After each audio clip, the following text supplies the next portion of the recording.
cômodo para o sujeito branco lá em Lisboa, sentadinho no ar-condicionado, tentar avaliar como se sente um cidadão preto que é chamado de macaco. O que o Mourinho fez é o que eu vejo acontecer na Espanha há anos.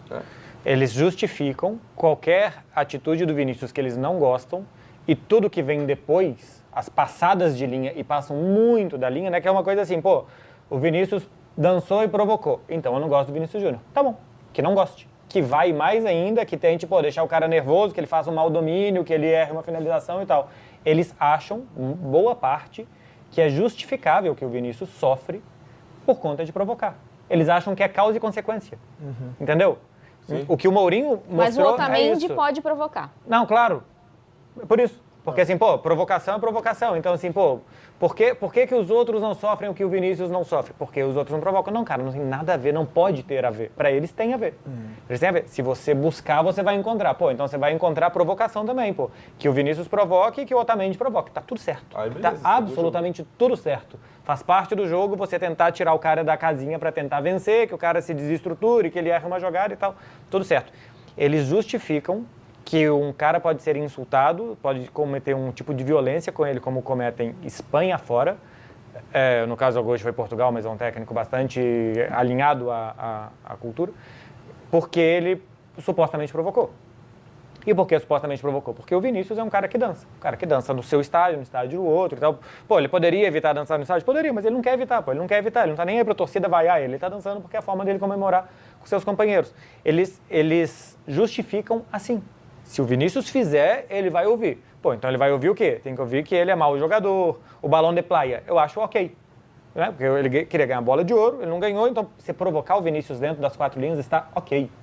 Só que eles justificam que se pode, ou que não se pode, mas que vai acontecer dele sofrer insultos raciais se ele provocar. Ele tá sujeito. E é o que o Mourinho disse nessa entrevista. E até, Becker, você, pela experiência que tem, né, de anos na Europa, quando o Mourinho fala sobre essa questão de aqui é assim que funciona, essa questão da provocação, que ele até diz que o cartão amarelo é meio que óbvio, né, que não tem nem o que discutir ali pelo que ele faz, isso de fato existe lá, assim, de ter essa repulsa quase que absoluta por esse tipo de... Quando se marca um golaço, por exemplo, marcou um golaço, como ele disse ali, né, você vai de 11, vai comemorar, não precisa... Normalmente não se gosta de que se dance na frente de uma torcida rival. Assim, não é bem visto. Isso sim. Isso o Vinícius sabe também, porque já dançou várias vezes. Tem um caso emblemático de um Barcelona Raio Vallecano 7-0, que o Dani Alves e o Thiago Alcântara, acho que vão dançar depois de um gol, o Puyol vai lá, puxa os dois pela orelha e traz de volta, porque é desnecessário fazer isso. Que não se gosta, que é considerado provocação e tal, isso sim. Agora, de que da partida aí seja justificável um cartão amarelo, eu nunca vi alguém achando justificável se dar um cartão amarelo por conta de uma comemoração. Não sei que tire a camisa, que faça alguma coisa que realmente está prevista num regulamento, né? Sim, E não que seja, ele incitou a torcida adversária, então por isso daqui é uma atitude antidesportiva, merece cartão amarelo.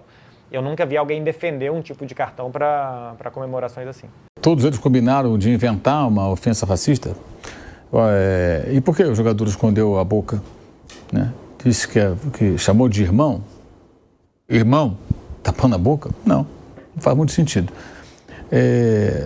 Isso me parece uma situação que tem um aspecto positivo, a grande repercussão, a solidariedade ao Vinícius e especialmente o comportamento do Mbappé. O Mbappé ontem ele subiu muitos pontos, porque ele se posicionou em campo e fora de campo, deu ótimas entrevistas, inclusive a entrevista que ele deu a Tati Mantovani da TNT foi excelente.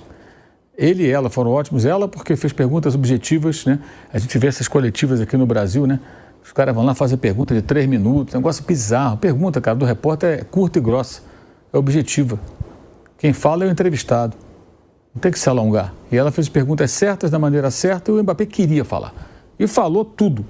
Falou muito bem, aliás, está de parabéns também pelo domínio do idioma, né? Ele não está tanto tempo morando na Espanha, fala espanhol, parece que nasceu lá. Impressionante, assim, eu acho que isso é muito legal.